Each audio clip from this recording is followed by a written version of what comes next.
People, Deluded, I'm back again. Thank you very much for watching and tuning in. Obviously it means the world. Now it's the international break, or it's a Monday now. We're coming to an end of that, and very soon, well, a week today, we will play Sheffield United. And really this has no impact on that, but I know you're all excited as I am of seeing Tierney be fully fit, starting games and being that first choice left back in which he was brought here to do. Obviously Holding's still got some developing to do, but Holding's fully fit. Bellerin, the right hand side, has been a bit of a mess at the moment. Obviously Maitland-Niles on the large part has done well there, lost a bit of form. Chambers has done well in the games he's been thrown there, but neither are the long-term solution. Like you've seen, if injuries happen, we can use them and whatnot. Ideally, I think you lot would all agree, we'd like Bellerin and somebody else of similar ability or better than Bellerin competing for that right back spot, and whoever is performing better in training or's got the better form, they get that in it. Obviously, I don't want to write off Kolasinac already, people. I'm going a bit off topic, but it's just come to me, so I'm freestyling a bit. I don't want to personally write off Kolasinac. I like him in the squad. I like, for whatever you say about his ability, I like that he doesn't take getting roughed up by opponents, and that can't always have been said in recent years supporting us. I think he's got some good qualities going forward. I think he's actually, his final ball to a degree has regressed, because I think there was a time, almost every ball Kolasinac used to put in from that left-hand side was kind of dangerous. And I can't always say that's the case now, but I like him. I think games where we're not necessarily going to be tested defensively, he can thrive. I think he can improve in many aspects defensively, but I think he's good enough to be second choice and whatnot. The problem is, he probably doesn't want to be that, and hopefully Tierney and him competing makes him improve and whatnot. But pardon me, he's not one of the highest earners at the club. I mean, he's not the highest earner at the club, but he's on a respectable fee. I don't like to talk about wages, and it has no relevance to his footballing ability, but what I mean by that is we seem to be really looking at performance to wages now. So you see, Ozil's getting moved on because the manager doesn't favour him and he doesn't cut it. Aubameyang's going to get a new deal because he deserves that new deal. Do you get it? We're going to look at Kolasinac. Is it making sense really to pay him 100 odd K a week, and he's our second choice left back? Could we get a decent fee selling him? And it's almost, I don't want to say 100% profit because we're giving him wages, but we got him for free, he'll be sold on sort of thing. But with Hector Bellerin, Holding and Tierney specifically coming back, I don't want to, I'm not working for Arsenal or Arsenal's physios department, so I don't want to be sent false news, but I'd assume they're all relatively back and healthy and ready to go in regards to Sheffield United. If I had to look at someone, it's probably Bellerin out of the three that would probably miss out, purely because before the international break he looked the most rawest in terms of being a bit rusty in that. Hopefully with the extended break he's had time to, you know, train at Arsenal and whatnot and get up to speed, but at a push I think it'll be Bellerin. What you actually see here firstly is, I was actually meant to talk about this secondly, people, but clearly I haven't moved the tactics around or the dots around. This is actually the attacking phase, or what I'd like to see in the attacking phase. Now, obviously, when we get out, you lot don't need me to put attackers on to paint the picture, do I really? I mean, a defended team. Obviously, when Leno's got the ball, our centre-half split, we play out from the back. Ideally, I'm pretty sure Emery prefers wing-backs. Tierney can do that. And ideally, you'd want him to start, you'd want your fullbacks to start a bit more further forward. Maybe that's a slight exaggeration, so you could say here. But why would you want them here? Because obviously, if the ball comes out from the back, a short pass, they close us down. We're not going to be able to get out of there, are we, people? Do you get it? But in an ideal world, I would ideally like my fullbacks here, with Bellerin able to play as that sort of wing-back, or let's create a formation, people, half wing-back. Obviously, Xhaka is likely, as these centre-halves pull out, Xhaka is obviously going to come and make an option and receive. You've probably got, which he's not been playing, but that could either be Torreira or Guendouzi. Now, let's just say it's Torreira. Obviously, as his midfield partner has gone to receive the ball, there's a man here, for example, or he needs to make another option. And you've got a third central midfielder. You don't want him to come, because how are we going to get out of here, really and truly, people? Ideally, there's there, but you'd want him to stay a bit further forward. And then you've got the various attacking options, people, whether that's Pepe, Aubameyang, Lacazette, whatever. But this is when we get the ball in short, people, this is kind of the picture I would like to see within reason. Obviously, you're going to have an opposition defence. That's not actually meant to be the ball, but we'll make it the keeper. That's what I want to see, people, because I like playing out from the back. I like the fact that we play out from the back. I don't have a problem with playing out from the back. We've got the players to do it, and that should. For me, it's about the intention. When the keeper gets the ball, what is necessarily our first plan?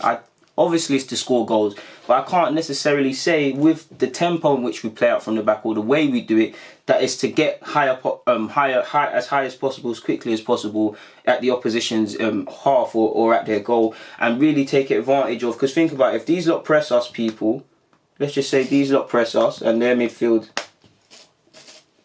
do the same, and they try and get us out of here, people. Let's just say we're able to beat this press. They've pressed us now and we're able to get out. Let's just say my man's got it out to him. Yeah, we're with Tierney now. What's going to happen, people?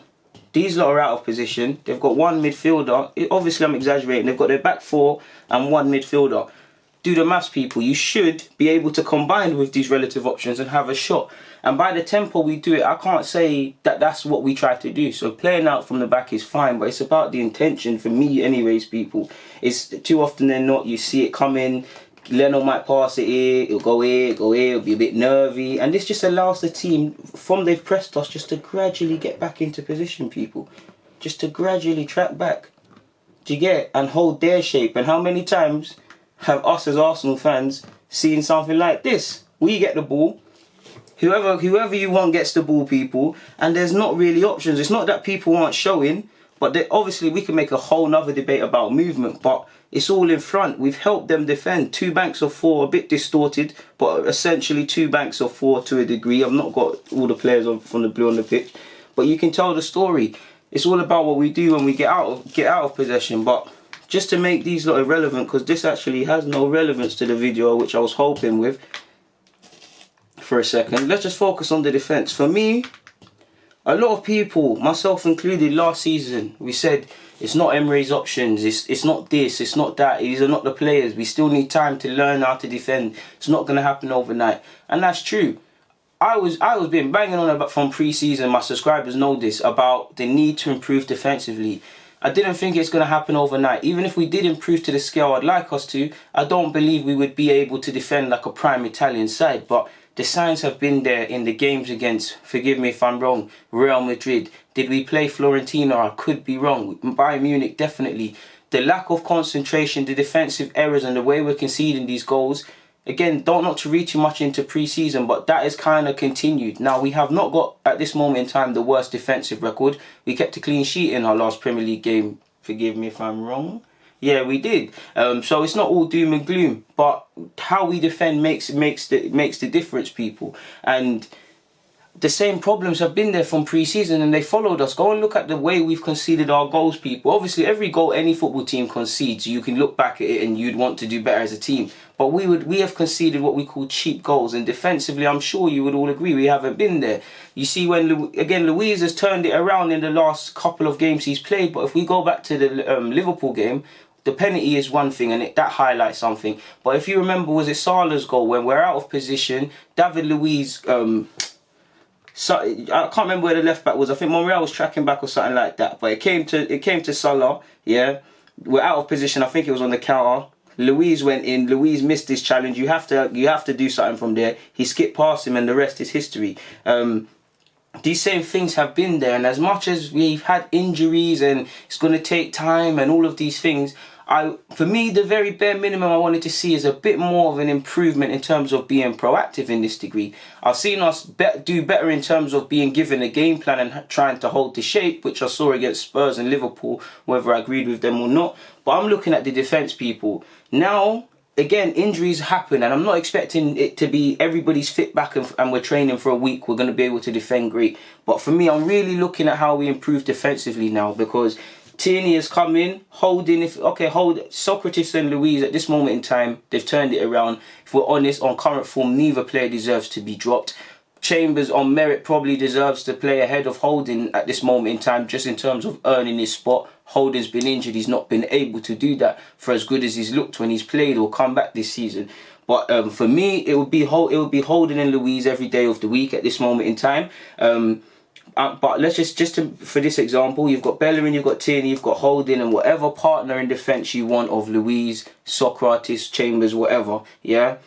now that all of these defensive options are back, and in terms of the keeper as well, who is a part of this back five, I want to see a proper improvement, because Saliba's to come next season, that's another thing. But these men are of the age to be the hallmark of this team, the fabric of this team, the somewhat nucleus. Obviously, you've got Lacazette, you've got Aubameyang, the players that we pay to go to the games and see and make the difference and win the points.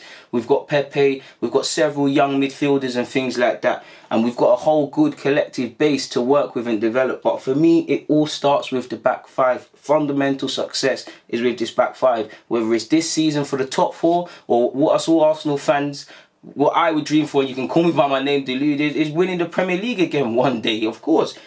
I need to see them all on the same page. I need to see them gelling and improving month in, month out. And I'm really going to look at Emery with this, because it comes down to the players, but it comes down to coaching. I really need to see, okay, let's say we're defending now, people. What example should I do? Let's just say this guy's down the flanks. I need to see that Tierney's obviously gone to engage him.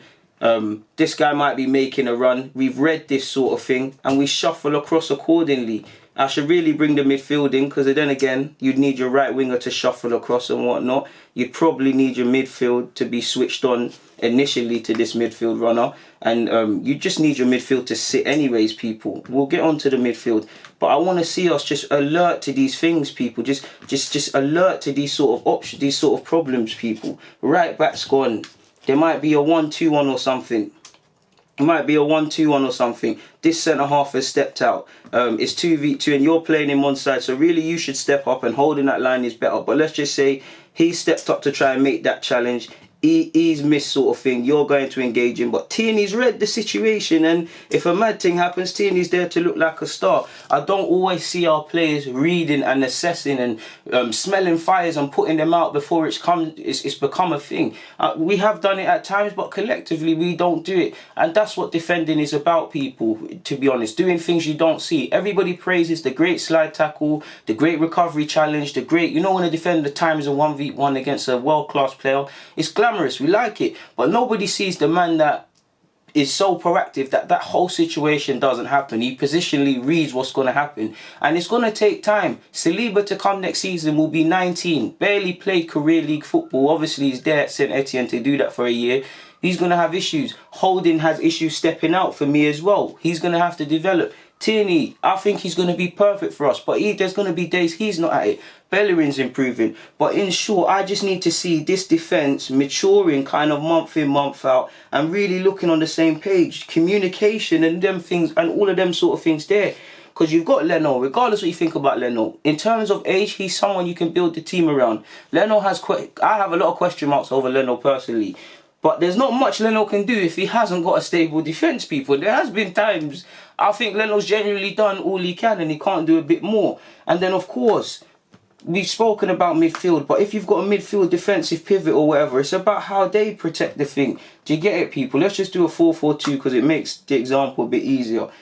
It's about how we all protect as a team. 2 banks of 4. That's all it means, people. When you hear someone say that, it's nothing smart. It's just 2 banks of 4, essentially. Holding our shape, people. It's about how we do that. Midfield runners. Okay, he's made a run. Let me read that smoke fire. Okay, he's got the ball. Striker, sorry, we're the first line of defence. Let's engage, and then we step up as a team.